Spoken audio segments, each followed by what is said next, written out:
Bismillahirrahmanirrahim. Assalamualaikum warahmatullahi ta'ala wabarakatuh. Alhamdulillahirabbil alamin. Assalatu wassalamu ala asyrafil anbiya'i wal mursalin wa ala alihi wa sahbihi ajma'in. Rabbi shrah li sadri wa yassir li amri wahlul 'uqdatam min lisani yafqahu qawli. Bertemu kembali di sesi yang untuk membincangkan tata bahasa asas bahasa Arab. Kita sekarang di sesi ke-30. Sesi yang ke-30 maksud pertemuan yang ke-30 lah. Kita sekarang sebagaimana yang saya beritahu dalam grup kita sambung perbincangan kita tentang nombor 2 ya, ataupun nombor 3 lah. Iaitu sekarang kita dalam perbincangan tentang pelajaran kelima. Pelajaran kelima kita ni untuk mengingat semula lah. Kita biasakan kita ingatkan semula, mudah-mudahan terpandulah pembelajaran kita ni. Pelajaran 5 ni kita masih lagi membincangkan tentang pecahan kata kerja telah berlaku dan kata kerja sedang berlaku. Maksudnya daripada wazan 5 tu, kita nak melihat pecahan yang ditunjukkan oleh kata kerja telah berlaku fa'al tu dipecah bagaimana. Untuk menunjukkan bilangan, untuk menunjukkan jantina, untuk menunjukkan pihak yang bertutur. Itu kata kerja telah berlaku lah. Dan kata kerja sedang berlaku pun begitu juga. Kita nak bincangkan bagaimana nak bentuk daripada yaf'al. Dia akan berubah untuk menunjukkan kepada lelaki atau perempuan, pihak yang bercakap dan juga bilangan. Jadi ini masih lagi kita dalam pecahan kata wazan 5 daripada kata kerja telah berlaku dan sedang berlaku. Dan juga di bawah kata kerja sedang berlaku ada suruhan dan ada larangan. Jadi itu kesimpulan daripada apa yang kita telah buat dalam pelajaran 5 ni. Dan kalau kita lihat objektif dia, satu persatu ni, kalau rasanya kita boleh faham dan kita boleh sikit sebanyak kuasai apa yang dibincangkan dalam objektif ni, itu menunjukkan tercapailah apa yang nak dihuraikan dalam pelajaran kelima ini. Seterusnya kita masih tinggal lagi iaitu latihan yang kita nak sempurnakan latihan. Jadi kita boleh lihatlah di paparan ni latihan kita dah buat latihan yang ke-3 ni yang kita buat setengahnya kerana masa gitu ya. Jadi latihan 3 ni ialah untuk memilih perkataan tepat untuk melambangkan ungkapan kata kerja telah berlaku atau sedang berlaku dalam kurungan bagi ayat-ayat ni. Jadi kita pun dah bincang ni gitu ya. Jadi selepas contohnya lah nombor 1, selepas cuti semester lepas, Ayu balik. Perkataan balik, Ayu balik. Jadi kita gunakan bahasa Melayu lah untuk kita latih memikirkan bahawa balik ni dalam bahasa Melayu ni kalau dijadikan bahasa Arab ni dia banyak-banyak sebutannya berdasarkan kepada siapa yang balik tu. Kalau Ahmad balik, kita sebut balik je. Kalau Ayu balik, kita tak boleh sebut Ayu balik. Ayu balikat. Macam itulah ya. Kalau kamu, lelaki telah balik, kita tak boleh sebut balik, kita kena sebut balik ta. Kalau perempuan, balik tu, balik ti. Dan kalau saya telah balik, balik tu. Jadi itulah yang kita kena biasakan. Kerana perkataan bahasa Arab nanti, roja'. Jadi sepatutnya kita boleh buatlah yang 5 tu. Ini untuk bilangan 1. Ya, kalau kita sebut roja', ra, jim, ain. Ya. Dalam paparan ni saya harap nampak. Ya. Jadi kita boleh sebutlah ni. Kalau lelaki telah balik, kita sebut roja'. Kalau perempuan telah balik, kita akan sebut roja'at. Seperti inilah. Kalau kamu telah balik, roja'ta. Kalau kamu perempuan, roja'ti. Dan kalau saya, roja'tu. Jadi ini penting supaya kita biasakan sebutan ni. Jadi kalau kita dah okey, rasanya selesa, boleh sebut, boleh faham, kita sebut 5 bentuk sebutan tu yang menunjukkan kepada makna yang pelbagai. Itu okeylah ya. Dan juga itu untuk seorang. Kalau ramai lain sikit bunyi dia. Balik, kalau mereka telah balik, tak boleh kata mereka telah balik, tapi mereka telah baliku. Macam itulah. Tak boleh kata mereka telah raja'. Kena sebut mereka telah raja'u. Kalau perempuan, balikna. Kalau bahasa Arabnya, raja'na. Kalau kamu semua roja'tum, kamu semua perempuan roja'tunna, dan kalau kami telah balik roja'na. Jadi itu yang kita nak kuasai dalam latihan pelajaran 5 ni ya, dalam latihan ketiga ni. Dan kita pun telah bincangkan sikit sebanyak nombor 2 pun kita dah bincang ya. Jadi salwa contoh nombor 2, selalunya bila kamu basuh kereta kamu. Jadi ini dia punya kebiasaan. Kebiasaan ni kita gunakan kata kerja sedang berlaku. Jadi inilah kalau ya besuh. Kalau ya besuh maksudnya lelaki. Kalau perempuan tabsuh. Kalau kamu tabsuhin, dan kalau saya absuh, dan kalau kami nabsuh. Jadi ini kita boleh ulang ataupun boleh dengar semula dalam recording yang sebelum ni kalau rasanya perlu diulang. Kalau tidak, kita teruskan juga untuk selesaikan latihan kita ni. Kita ke nombor 3. Di waktu lapang, mak selalunya menjahit baju. Jadi di waktu lapang dan ada perkataan selalunya, ini menunjukkan kebiasaan. Apabila kebiasaan, kita gunakan kata kerja sedang berlaku. Daripada wazan 5 tu fa'al, yaf'al. Kita gunakan yaf'al kerana dia menunjukkan sedang berlaku ataupun dia menunjukkan kebiasaan sesuatu itu. Tetapi yaf'al tu untuk dia lelaki. Kalau dia perempuan, taf'al. Kalau kamu lelaki, taf'al juga. Kalau kamu perempuan, seorang, taf'alin. Dan kalau saya, af'al. Dan ramai juga begitulah. Dia ada wazan-wazan dia untuk menunjukkan ramai. Kalau mereka sedang melakukan sesuatu, mereka lelaki, yaf'alun. Kalau mereka perempuan, yaf'alna. Kalau kamu semua lelaki, taf'alun. Kalau kamu semua perempuan, taf'alna. Kalau kami, naf'al. Jadi itu 10 wazan ni yang terpecah, yang dibentuk daripada wazan kedua, iaitu yaf'al. Jadi ini yang kita nak nampak betul-betul bahawa daripada yaf'al tu dia boleh jadi 10. Dia bukan setakat yaf'al je, tapi ada 10 yang menunjukkan pada makna yang berbeza-beza. Baik, jadi latihan kita seterusnya, latihan ni kita nak memantapkan lagi lah cara pembentukan tu. Jadi dalam latihan ni, kalau dia kata mak selalu menjahit, dia mak, jadi mak kenalah taf'al.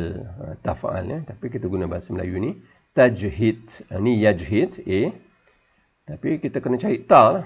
Ini tajhid, maksud inilah dia. Tajhid iaitu dia perempuan. Jadi mak itu dia lah, pihak yang kita bercakap tentangnya. Tajhid. Dan kalau kamu perempuan, seorang perempuan, tajhidin, tambah ya nun di belakang ni. Dan kalau saya, ajhid, ni menunjukkan saya. Dan kalau kami, nun ini menunjukkan kami, najhid. Tapi dalam bahasa Arab, kalau perkataan jahid itu sendiri, ini perlu kepada perbincangan yang lain sikit lah. Perbincangan lain sikit. Maksudnya apa? Maksudnya perkataan dia ada huruf lemah dalam dia. Jadi kha, ya, ta. Jadi kha, ya, ta ni dia akan berubah menjadi khata. Jadi itu perbincangan yang di dalam kategori kata kerja, sebab dia ada huruf lemah ni. Ya ni dah anggap huruf lemah. Jadi dalam bentuk fa'al ni nanti dia akan berubah menjadi khata. Dia tak berkata fa'al, dia tak kata khayat. Dia tak kata khayat. Jadi ini perbincangan yang kemudian lah. Jadi saya tak apalah, kita tak buat yang bahasa Arab ni, memadailah kita buat bahasa Melayu saja. Itu jahid, yajhid, tajhid, tajhidin, ajhid dan najhid. Dan bila tersebut tu kita faham apa maknanya. Baik, kita teruskan perbincangan latihan ni. Sekarang ni nombor 4. Malam tadi saya ke kedai. Jadi ada malam tadi dah. Kita tergambarlah malam tadi saya ke kedai. Maksudnya saya telah buatlah perbuatan tu. Saya ke kedai seorang diri.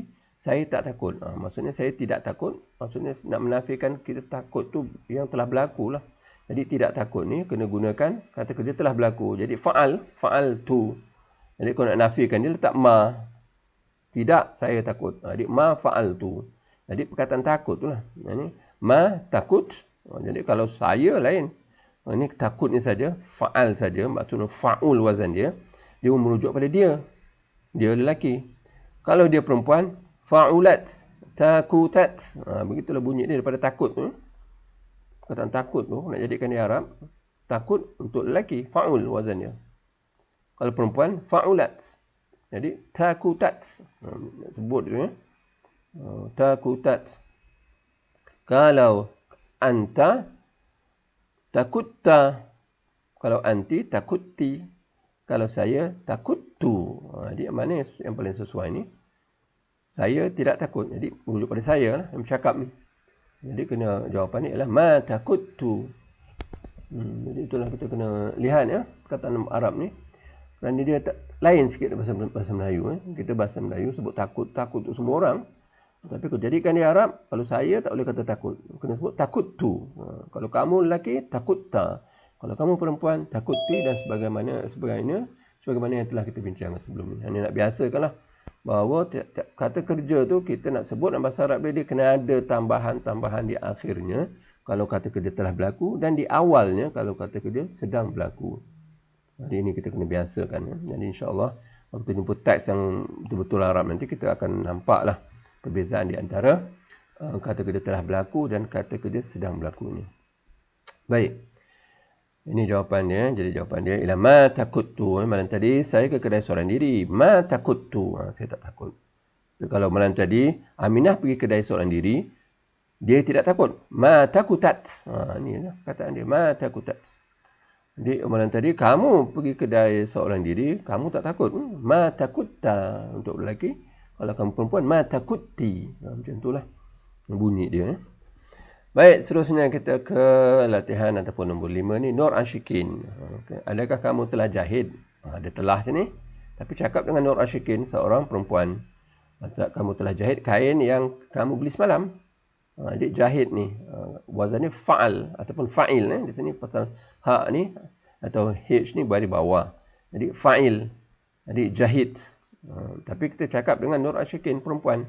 Dan kita gunakan telah berlaku. Jadi kita kena terus boleh sebut jahit ni. Kalau tanpa kita sebut, tanpa kita pandang ni lah. Ya. Kita pandangkan sementara. Lalu kita nak jadikan bahasa Arab ni, jahit ni macam mana nak jadikan dia. Kerana kita bercakap dengan Nur Ashikin. Jadi ada 5 lah ni. Jahit, jahitat, jahitta, jahitti, jahittu. Mana satu nak guna? Ini yang kita nak kuasai. Jadi oleh kerana kita bercakap dengan seorang perempuan, kita kena jadikan ini jahit ni, menjadikan dia jahitti. Jadi Nur Ashikin, adakah kamu telah jahitti kain yang kamu beli semalam? Jadi itu yang apa ni? Itulah yang kemahiran yang kita perlu kuasai, iaitu kita boleh memilih perkataan ataupun bentuk yang sesuai untuk melambangkan perkataan ataupun kata kerja dalam ayat seperti nombor 5 ni. Baik, dan yang terakhir sekali nombor 6, latihan yang nombor terakhir daripada latihan ketiga. Jadi Syahirah, adakah kamu yang tanam bunga ini? Maksudnya dah tanamlah bunga tu. Jadi adakah kamu? Jadi Syahirah ni lelaki atau perempuan? Perempuan. Jadi kita tahulah di akhirnya kena letaklah ti, tanam, ti. Macam itulah ya. Kerana kalau kita dah kuasai ini, tanam, tanamat, tanamta, tanamti, tanamtu. Jadi mana yang paling sesuai? Paling sesuai yang betul ialah Syahirah, perempuan dan dia seorang. Jadi tanamti. Sinilah kita sebut, kita pilih di. Tanamti. Baik, itu sebagai latihan ya.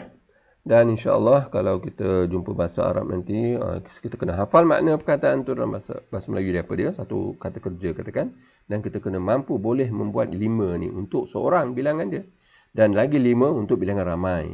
Jadi itulah kemahiran yang perlu kita kuasai. Baik, selesai latihan 3. InsyaAllah kita masuk ke latihan 4. Latihan 4 ni apa arahan dia? Iaitu pilih perkataan yang tepat untuk melambangkan ungkapan kata kerja suruhan atau larangan daripada dalam kurungan. Jadi nak suruh ni dan nak larang lah. Kalau ada larang, kita larang lah. Kalau suruh, kita suruh. Tapi nak menyuruh ni, nak suruh siapa? Nak suruh seorang lelaki ke? Nak suruh seorang perempuan ke?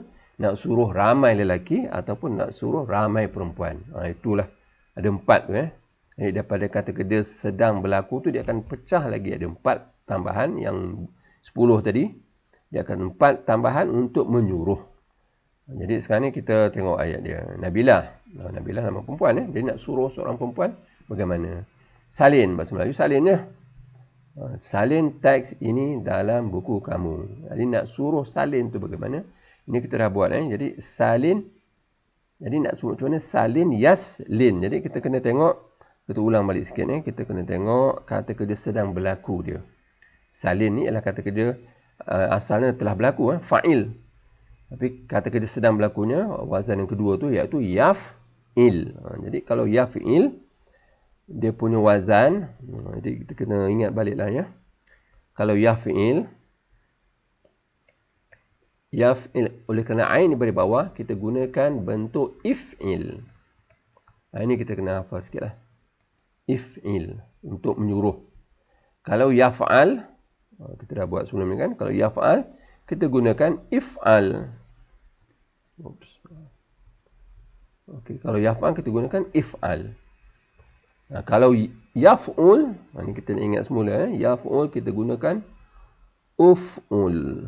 Uf'ul. Okey, kita kan uf'ul. Jadi ini kita kena hafal tu berdasar kepada wazan kata kerja sedang berlaku dia. Dia sedang berlaku ni ada 3. Yaf'al boleh, yaf'il boleh, yaf'ul boleh. Kalau dia kata kerja sedang berlaku dia yaf'il, seperti inilah yaslin. Jadi kita tahu kalau suruhan dia islin tu, maksudnya kata kerja sedang berlaku dia baris ni baris bawah lah. Yaf'il. Jadi kita kena gunakan if'il. If'il. Jadi kita kena gunakan if'il. Jadi yang ni yang paling sesuai sekali ialah, ni semua dah baris bawah dah. Tapi Nabilah. Nabilah perempuan. Jadi if'il ni, islin, iaitu suruhan untuk salin, untuk lelaki. Kalau untuk perempuan letak ya di akhirnya. Islini. Itu untuk seorang perempuan. Kita suruh seorang perempuan letak ya di akhirnya dan panjangkan sebutan huruf terakhir tu iaitu islini. Begitu nun tu. Jadi, kalau ramai islinu. Kalau ramai perempuan, ini ramai lelaki, islinu. Kalau ramai perempuan islinna. Jadi inilah yang perlu kita kena kuasai. Nak menyuruh. Jadi nak suruh seorang perempuan lain, nak suruh seorang lelaki lain. Jadi kalau dalam dalam nak bercakap bahasa Arab ataupun nak menulis nanti, kita perlulah tahu menggunakan yang mana yang paling sesuai. Baik, ini contohnya beginilah salin, iaitu suruhan ni islin. Untuk lelaki islini. Jadi pada yang tepat sekali ialah islini kerana Nabilah. Dia seorang perempuan. Jadi kita ingat semula lah ya. Kalau yaf'il, if'il. Kalau yaf'al, if'al. Kalau yaf'ul, uf'ul. Itu dia punya kaedah dia. Baik, nombor 2 pula. Alia, perempuan lagi. Jangan jalan. Jadi jalan telah berlaku. Jalan. Kalau sedang berlaku ni, yajlan. Itulah kita nak jalan. Kita tulis jalan. Yajlan. Ni tak payah baris pun kita dah tahu dah. Ni ya ni kena baris atas dan jim ni kena matikan. Yajlan. Yang ni sajalah. Kena tengok kamus sama ada baris atas atau baris bawah ataupun baris depan. Jadi jalan yajlan. Jadi nak suruh Alia janganlah jalan bersendirian di pasar malam. Jadi nak kata la tajlan untuk lelaki. Ali tak apalah. Ali la tajlan bersendirian di pasar malam. Tapi ni Alia. Jadi Alia la tajlani. Ini cara nak menyuruh ataupun nak melarang daripada suruhan itu dilarang. La tajlani bersendirian di pasar malam. Kalau la tajlanu apa maksudnya? Kalau ada kita dengarlah. La tajlanu maksudnya orang tu sedang bercakap dengan ramai lelaki. Kalau dia kata la tajlanna, dia sedang bercakap dengan dengan ramai perempuan, iaitu dia melarang ramai perempuan untuk membuat sesuatu. Jadi inilah dia punya bentuk yang kita harus tahu perubahan dia bagaimana dan apa maksudnya. Baik, nombor 3 pula. Nombor 3 ayatnya, masuklah Izzah, pintu tak berkunci. Dia kita suruh dia masuk ni. Jadi sekarang ni banyak kita buat contoh-contoh ni untuk perempuan kerana apa, dia rasa pelik sikit lelaki tak ada masalah. Ia asal itu Jadi umsuk ni untuk lelaki daripada masuk yamsuk. Kalau kata dia sedang berlakunya masuk yamsuk. Masuk yamsuk. Jadi pada yamsuk ni kita kena buatlah suruhan dia atau larangan dia dengan uf'ul. Jadi kalau suruhan dia uf'ul, dia sebutan dia daripada yamsuk ni ialah umsuk. Umsuk. Tapi umsuk ni ialah lelaki. Perempuan tambah ya di akhirnya, umsuki. Kalau ramai lelaki, umsuku. Dan ramai perempuan, umsukna. Jadi inilah perbezaan bunyi dalam kata kerja dalam bahasa Arab untuk menyuruh ataupun melarang. Jadi ini perlu kita biasakan. Kalau nak suruh masuk, dia tak boleh kata umsuk pertama. Bahasa Melayu masuk. Kemudian kalau sedang berlaku dia yamsuk. Nak suruh dia berubah dah bunyi dia. dah lah berubah daripada awal tadi, masuk tu, okey faham dah, masuk, telah masuk. Tapi sedang masuk tu yamsuk. Tapi kalau nak suruh dia umsuk, itu ini untuk lelaki. Perempuan lain sikit bunyi dia. Itu yang bunyi-bunyi inilah yang kita kena biasakan dengar supaya kita boleh faham apabila disebut nanti. Dia masuk dalam bahasa Arab tu apa dia? Masuk bahasa Arab tu yadkhul, sedang masuk. Yadkhul. Jadi daripada yadkhul ni nak suruh. Asalnya dakhal lah. Dakhal tu telah berlaku, telah masuk. Kalau yadkhul sedang masuk. Daripada yadkhul ni nak suruh orang masuk tu kita kena lihat lah. Oleh kerana bahagian ain ni pada depan kita kena sebut uf'ul. Jadi nak sebut macam mana? Udkhul. Udkhul. Itu untuk lelaki. Kalau perempuan udkhuli. Ini kalau tak biasa kita cuba bercakap katakan memang tersangkut lah tu ya. Kalau kita dah hafal dakhal yadkhul dan nak suruh udkhul. Kalau tak biasa tersilap perempuan pun kita kata udkhul, dah tak kena dah. Kalau perempuan udkhuli. Kalau jiran datang ke rumah lah kan nak cakap Arab ni, kalau perempuan kata udkhuli, tafaddali untuk perempuan. Kalau lelaki udkhul, tafaddal. Begitulah. Sebagai contoh Jadi kita nak pemantapkan saja konsep-konsep ataupun pembentukan suruhan dan larangan ni dalam bahasa Arab.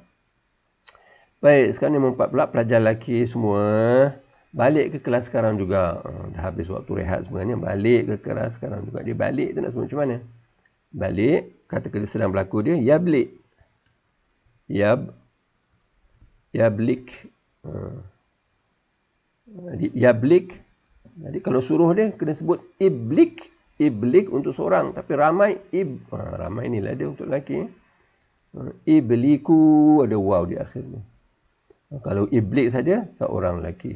Kalau ibliki seorang perempuan, ibliku ramai lelaki, iblik ramai perempuan. Baik, kita ulang selalu ni, mudah-mudahan dia biasa didengar. Kita tak pernah dengar orang cakap Arab ni. Tapi kalau kita dah agak-agak selesa dengan perkataan baru jadikan Arab ni, kita jadilah dia satu aset kita untuk kiaskan kepada perkataan lain nanti. Tapi kalau Melayu pun kita susah nak sebut, nak kata iblik pun kita tak nampak itu asalnya ialah balik. Arab lagi lah. Daripada irji'. Jadi irji' tu apa kata kita telah berlakunya? Raja'. Sedang berlaku macam mana? Yarji'. Itu yang kalau tak tiba-tiba irji' kan lain bunyi dia daripada raja'. Daripada iblik kan lain bunyi dia daripada balik. Macam itulah umpamanya. Baik, nombor 5. Abang, jangan tarik baju kakak nanti koyak. Jangan tarik. Jadi jangan tu kena ada la. Tapi cakap dengan abang lelaki. Jadi sahlah yang pertama ni. La tatrik. La tatrik. Kalau perempuan nak cakap dengan perempuan, la tatriki. Kalau ramai, la tatriku. Dan kalau ramai perempuan, la tatrikna. Jadi ini banyak kali ulang ni Jadi mudah-mudahan dia akan lebih mantap dan kita pun senanglah nak terus kepada latihan-latihan seterusnya. Jadi tinggal nombor 6 dan nombor 7 saja. Nombor 6, Lina, Alin, Lela, ini untuk perempuan semuanya. Jadi basuh tangan sebelum makan ya. Dia nak suruh dia basuh. Kalau ubsuh, kenapa disebut ubsuh tak sebut ibsih ke ataupun tak sebut ibsah? Kerana kata kerja sedang berlakunya ialah ini kita kena hafal sikit, yabsuh. Oleh kerana dia yabsuh, wazan dia kena uf'ul. Dia daripada yabsuh tu nak dia kena uf'ul macam mana?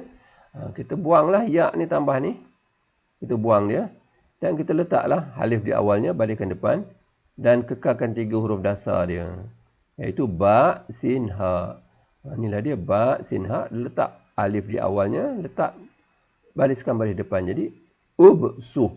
Tapi untuk lelaki. Seorang lelaki. Ubsuh. Kalau seorang perempuan. Ubsuhi. Kalau ramai lelaki. Ubsuhu. Dan kalau ramai perempuan. Ubsuhna. Okey.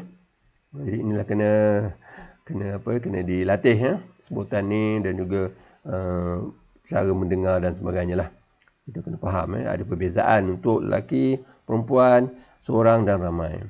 Dan latihan terakhir sekali, Ahmad, masak ikan kembung yang di dalam peti sejuk itu. Jadi nak suruh dia masak. Jadi masak, kata kerja sedang berlaku dia yamsak. Yamsak. Okey. Jadi oleh kerana dia yamsa, wazan dia yaf'al, nak suruh dia kena if'al. Ain tu kena bagi atas sesuai dengan bahagian ain katakan dia sedang berlaku dia. Di sini bagi atas, jadi kita kata if'al. Jadi kena gantikan mim daripada fa ni. Sin letak bahagian ni. Dan kaf ni di bahagian akhir. Dan kekalkan baris-barisnya. Jadilah dia imsa. Imsa. Jadi oleh kerana kita bercakap dengan Ahmad ni, kita suruh dia, jadi kita gunakan yang ni, imsa untuk lelaki. Kalau perempuan imsaki, kalau ramai lelaki imsaku, dan kalau ramai perempuan imsakna. Jadi itulah. Inilah dia latihan-latihan yang dibuat supaya kita boleh menguasai wazan pembentukan untuk sama ada telah berlaku yang pecah jadi 10 tu, sedang berlaku yang pecah jadi 10 juga, dan dipecah lagi jadi 4 untuk suruhan, dan dipecah lagi jadi 4 untuk larangan. Jadi dah banyak dah tu daripada wazan 5 saja, iaitu fa'al yaf'al. Inilah dia objektif pelajaran ke-5 kita. Pelajaran ke-5 kita objektif ni ialah untuk memantapkan lagi. Ini dia. Kalau nampak di paparan ni. Kata kerja telah berlaku dan sedang berlaku dan pecahan dia daripada wazan 5 tu fa'al, yaf'al, fa'il, maf'ul dan fa'il. Jadi kita dah buat kata kerja yang dianggap boleh kata yang paling banyak dan paling mencabar sikit lah. Kerana dalam pelajaran seterusnya, pelajaran ke-6 nanti kita akan buat pecahan kata nama pelaku, kata nama yang dilaku dan kata terbitan. Itu ialah daripada dalam pelajaran ke-6 nanti insya-Allah. Jadi yang kita dah buat hari ini ialah latihan untuk pelajaran ke-5. Jadi sebagaimana dalam paparan begitulah semua kita dah buat dah. Jadi cubalah ulang balik untuk membiasakan cara nak bentuk ni. Dan kalau dah rasa mantap insya-Allah bila kita masuk pelajaran ke-6 nanti kita tidaklah merasa bermasalah sangat ya. Kita boleh memantapkan lagi juga. Baik, ada nak kita sebelum kita masuk pelajaran ke-6 ni, kita ada masa lebih kurang berapa minit, 6 minit lagi ni. Kalau ada nak tanya, kalau tak ada nak tanya kita masuk pelajaran ke-6. Kalau ada nak tanya ke sementara kita tak mula pelajaran baru ni. Tak ada ya? Okey semua? Assalamualaikum Ustaz. Ya, silakan. 6 dengan 7 tu, 6. 6. 6 tu semua perempuan kan? Ya.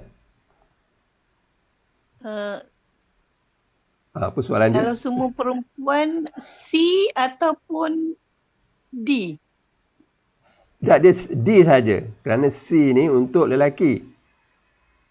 Sebab dia dah kenal pasti dah. Yang kita bercakap dengan perempuan semua. Tapi kalau sini ada Ali katakan, contohlah ya. Ada perkataan Ali atau kita ganti ni. Kita ganti Ali. Ini kita kena gunakan C ni.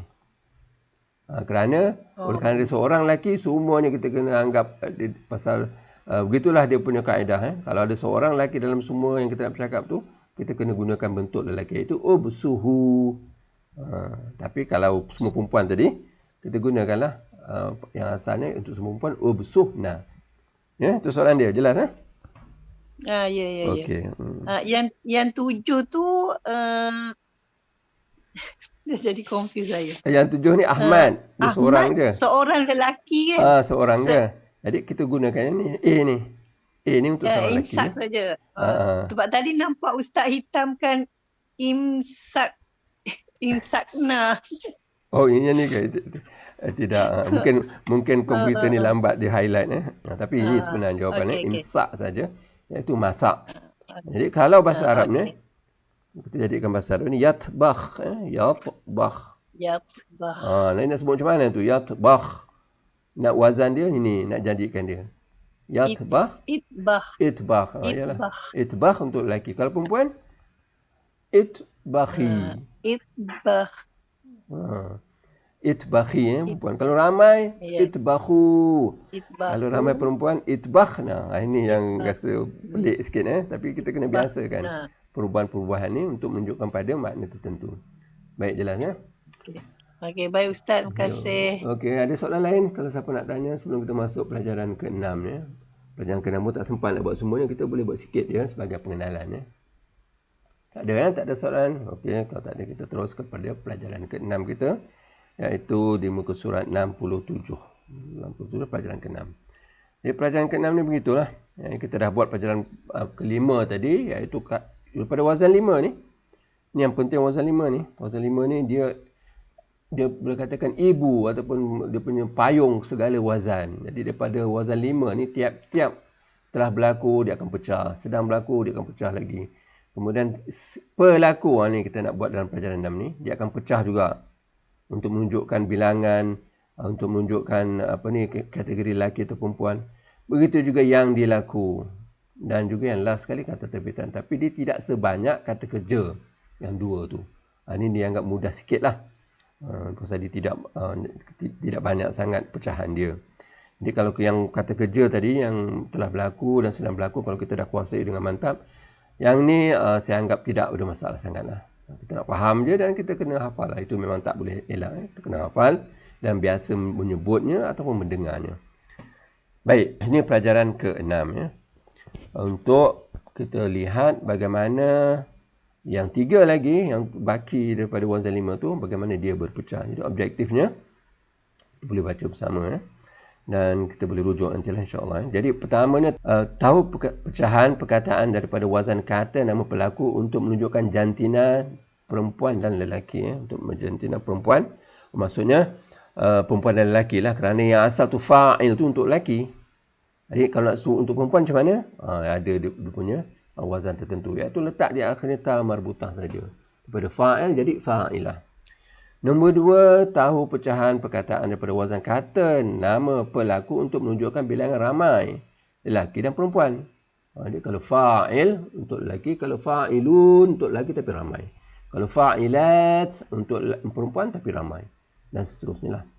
Dan nombor 3, tahu pecahan kata wazan kata nama yang dilaku untuk menunjukkan perempuan. Sama juga tadi, maf'ul, maf'ulah. Dan nombor 4, untuk menunjukkan pada bilangan ramai. Maf'ul, maf'ulun, maf'ulat. Itu pecahan dia lah. Dan nombor 5-nya, tahu pembagian kata jamak kepada kata jamak sejahtera lelaki, ni istilah dia. Dan kata jamak sejahtera perempuan dan kata jamak terpecah. Jadi kata jamak ni dia ada banyak kategori. Jadi itu kita kena, nanti kita akan bincangkan lah. Terutamanya kata jamak terpecah. Terpecah maksud apa? Dia tidak nampak zahir fa'il tu, tak nampak. Dia akan berubah jadi benda lain. Tapi 3 huruf asal tu kekal lah. Maf'ul pun tak nampak maf'ul tu. Tapi dia akan berubah menjadi wazan lain. Tapi 3 huruf maf'ul tu, fa'il lam tu kekal. Itu dikatakan kata jamak terpecah. Dan akhir sekali ataupun wazan terakhir tu, iaitu tahu kepelbagai wazan untuk menunjukkan kata terbitan. Kata terbitan ni banyak wazan dia. Nanti kita nampak lah macam mana bentuk-bentuknya, nanti kita akan bincangkan. Dan akhir sekali kita tahu wazan menunjukkan bilangan banyak bagi kata kata terbitan tu.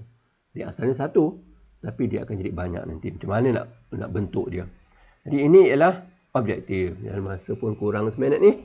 Jadi saya rasa saya tinggalkan kita semua pada objektif ni. InsyaAllah kita akan sambung pada sesi akan datang ya. Jadi masa pun telah habis. Jadi sekian saja untuk kali ini dan silakan ke sesi kedua insya-Allah.